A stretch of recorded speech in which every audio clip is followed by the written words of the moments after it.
Starting with a twisted act of revenge and building our way to the most extreme slave uprising in human history, these are weak slaves who snapped and killed powerful kings. Number 15. The most personal revenge in ancient history. In the 5th century BC, a Greek boy named Hermodamus was captured by enemies and sold to a slave dealer named Panionius.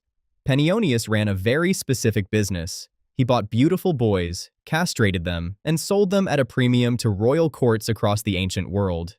Hermodamus was one of them, but this mutilated child did something no one expected. He climbed through the ranks of the Persian court and became King Xerxes' most trusted eunuch, one of the most influential men in the empire. Years later, Hermodamus tracked Panionius down.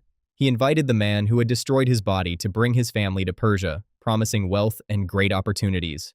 Panionius believed him. When they arrived, Hermodamus forced Panionius to castrate his own sons. Then he forced the sons to castrate their father. According to the historian Herodotus, it was the most savage act of personal vengeance the ancient world had ever seen. Number 14. The horse tamer who murdered his emperor. Basil was born into poverty and spent part of his childhood in captivity in Bulgaria. He arrived in Constantinople with nothing, but he could tame horses, and that single skill caught the eye of Emperor Michael III, who made Basil his companion, his bodyguard, and eventually his co-emperor. Michael had handed a nobody from nowhere the keys to the Roman Empire. In September of 867, Basil's men broke into the imperial bedroom and murdered Michael in his sleep. Basil took the throne and founded the Macedonian dynasty, which ruled Byzantium for nearly 200 years. The man the emperor rescued from nothing repaid him with a blade in the dark. Number 13. The eunuch who decided Rome's fate. After losing his civil war against Julius Caesar, Pompey the Great sailed to Egypt looking for shelter. He expected a warm reception. Instead, a eunuch named Pothinus made the decision that reshaped Roman history. Pothinus was a castrated slave who had risen to become chief minister and regent to the child king Ptolemy XIII. He calculated that delivering Pompey's head to Caesar would win Egypt powerful favor. He sent soldiers out in a small fishing boat. As Pompey stepped aboard, they drove a sword through him. His wife watched from the ship. A eunuch, ruling Egypt through a 12-year-old boy, decided the fate of one of the most powerful men alive. Number 12. The fire-breathing slave who crowned himself king. Eunice was a Syrian slave who entertained his Roman masters at dinner parties by breathing fire, a trick he performed by hiding a smoldering coal inside a hollowed-out nut in his mouth. His owners paraded him out for guests like a novelty act. They laughed at him. They asked him when he would be king, and he told them he would be, and they laughed harder. But in 135 BC, when the slaves of Sicily revolted against their Roman overlords, they chose Eunice as their leader. He crowned himself King Antiochus, minted his own coins, and built a rebel state that held off Roman armies for 3 years. It took a full consular army to bring him down. A man who once did party tricks for his master's amusement died in a Roman prison, but he had worn a real crown. Number 11. The eunuch who destroyed China's first dynasty. Zhao Gao served Qin Shi Huang, the emperor who unified China and built the Great Wall. When the emperor died during a tour of his empire, Zhao Gao was standing right beside him. He forged the imperial will, drove the rightful heir to suicide, and installed a weak prince as puppet emperor. Then he ran everything himself. He terrorized the court so completely that when he brought a deer before the emperor and called it a horse, every minister in the room agreed it was a horse, because anyone who contradicted Zhao Gao disappeared. Eventually, he had the puppet emperor murdered too. Within months, the Qin dynasty collapsed. A eunuch servant dismantled the dynasty that built China. Number 10. The bandaged arm. Stephanus was a former slave serving as steward to Emperor Domitian's niece. He was under investigation for embezzlement and almost certainly facing execution, so he volunteered to be the one to kill the emperor. For days, he walked through the palace with his left arm wrapped in bandages, pretending he had injured it. Inside the bandages was a dagger. On the 18th of September, 96 AD, he handed Domitian a fake document. While the emperor read, Stephanus pulled the blade and drove it into his groin.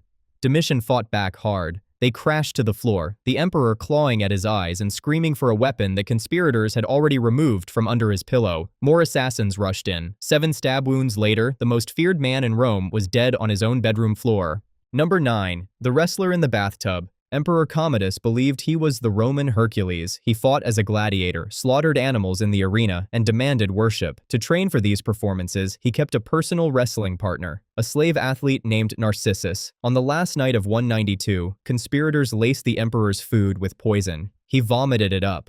So they sent Narcissus into the bath. The man who had spent years building the emperor's strength now used his own against him. He wrapped his hands around the throat of a naked, weakened emperor and squeezed until Commodus stopped breathing. The Senate declared Commodus a public enemy. Narcissus was executed shortly after.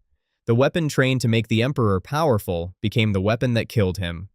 Number 8. The eunuch who killed 2 kings and broke an empire. Bagoas was a castrated slave who rose to the highest position a non-royal could hold in the Persian Empire, Chiliarch, the king's chief minister. He became so powerful that, according to the ancient historian Diodorus, the king did nothing without his advice. In 338 BC, he had King Artaxerxes III poisoned through the king's own physician. Then he murdered nearly all of the king's sons to make sure no strong heir could challenge him. He placed one surviving prince, Arses, on the throne as a puppet. For 2 years, Bagoas ruled Persia through a boy king who could do nothing without his permission. When Arses tried to break free and plot against him, Bagoas poisoned him too, along with his children. He then installed a distant relative, Darius III. But Darius was no puppet. When Bagoas tried to poison him as well, Darius discovered the plot and forced Bagoas to drink the cup himself. A eunuch slave had killed 2 kings, wiped out a royal bloodline, and destabilized the empire so badly that Alexander the Great conquered it within a few years. Number 7. The slave who stopped the Mongols. Qutuz was sold into slavery in Egypt as a boy. Over 20 years, he rose through the Mamluk military, from slave soldier to vice sultan. When the Mongols destroyed Baghdad, slaughtered the caliph, and marched toward Egypt, Qutuz seized the throne because nobody else would face what was coming. At the Battle of Ain Jalut in 1260, he led his army directly into the Mongol force and won. It was one of the first decisive defeats the Mongols had ever suffered, and it stopped their advance across the entire Islamic world. A man who had been bought and sold in a market saved a civilization. Number 6. The boy they castrated who became Shah. When Aga Muhammad was 6 years old, a rival warlord captured him and had him castrated. He spent years as a eunuch hostage, watched over and humiliated. When he finally escaped, he launched a military campaign across Persia so vicious that entire populations fled ahead of him. He reportedly ordered 20,000 people in one conquered city blinded. In 1794, he crowned himself Shah of Persia and founded the Qajar dynasty, despite Islamic tradition requiring a ruler to be physically whole. 3 years later, he was murdered by his own servants after an argument in his tent. The boy they mutilated grew into a king, and the king died the same way he started, at the mercy of those beneath him. Number 5. The 1,000-dinar slave. Malik Kafur was captured during a raid on the port city of Khambhat in Gujarat. He was castrated, converted to Islam, and sold. His price, reportedly 1,000 dinars, gave him his nickname, Hazar Dinari. He was presented to Sultan Alauddin Khalji of Delhi, who made him a military commander. Kafur turned out to be brilliant. He defeated the Mongols in battle, then led massive campaigns into southern India, conquering kingdom after kingdom and returning each time with elephants, horses, and staggering quantities of gold. When the Sultan fell seriously ill in 1315, Kafur took total control. He had Alauddin's eldest sons blinded and installed a 6-year-old child on the throne. A castrated slave dismantled a royal family from the inside. He was killed by Alauddin's bodyguards within weeks, but the damage was already done. Number 4. From the slave market to the throne. Baybars was a Kipchak Turk captured as a child and sold into slavery. He was trained as a Mamluk warrior and fought alongside Sultan Qutuz at Ain Jalut, where the Mongol advance was finally broken. But the road home told a different story. On the way back to Cairo, Baybars and a group of fellow officers ambushed Qutuz and killed him. Baybars took the throne and built one of the most powerful empires in the medieval world, crushing the remaining Crusader states and ruling for 17 years. A boy who was bought and sold in a market grew up to stop the Mongols, murder the Sultan who led the charge, and take his place. Number 3. The gladiator who made Rome afraid. Spartacus was a Thracian, possibly a former soldier, enslaved and sent to a gladiator school in Capua. In 73 BC, he and about 70 others broke out armed with kitchen knives and cooking spits. They fled to Mount Vesuvius, where Roman troops sealed off the only path up the mountain and waited for starvation to do the work. But Spartacus wove ropes from wild vines, rappelled his men down an unguarded cliff face, and ambushed the Romans in their own camp. The victory drew thousands of runaway slaves to his cause. Within 2 years, his army numbered over 100,000. He defeated multiple Roman legions, humiliated 2 consuls, and threw the Republic into full-scale panic. Rome sent Crassus with 8 legions to end it. Spartacus died in the final battle. His body was never found. 6,000 captured rebels were crucified along the Appian Way, their crosses lining the road from Capua to Rome. Number 2. 14 Years of War. In the salt marshes of southern Iraq, tens of thousands of East African slaves labored in some of the worst conditions in the medieval world. They drained swamps and cleared salt flats under open sun until they dropped. In 869, they revolted. Led by a man named Ali ibn Muhammad, the Zanj built an army, captured weapons, and turned the marshes into a fortress. They sacked Basra, one of the richest cities in the Islamic world, and killed thousands. For 14 years, the Abbasid Caliphate threw army after army into the swamps and could not end the rebellion. It took a massive imperial campaign to finally crush them. The longest and most devastating slave revolt in the history of the Islamic world was waged by the men doing the worst work in the empire.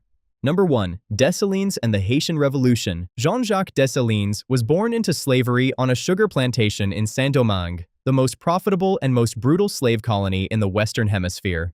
Conditions were so harsh the colony constantly imported new slaves from Africa because so many died. In 1791, the enslaved population rose up. Dessalines fought under Toussaint Louverture through years of war, shifting alliances with France, Spain, and Britain. When Napoleon sent an army to retake the colony and restore slavery, Toussaint was betrayed, captured, and shipped to a French prison, where he died. Dessalines took command. At the Battle of Vertières, on the 18th of November, 1803, his forces defeated the French army, the same military that had conquered most of Europe. On the 1st of January, 1804, Dessalines declared independence and named the country Haiti, after its original indigenous name. It was the first nation in history founded by former slaves, and the only slave revolt that succeeded in creating a country. A field slave broke Napoleon's empire in the Americas and built a nation from the wreckage. Every one of these people was told they were nothing. Property, tools, something to be used up and thrown away, and every single one of them proved that the people at the very bottom of the world can destroy the people at the very top. If you enjoyed this video, make sure to subscribe and hit that notification bell so you never miss another one. And if you liked this, there's another video on screen right now that's even better.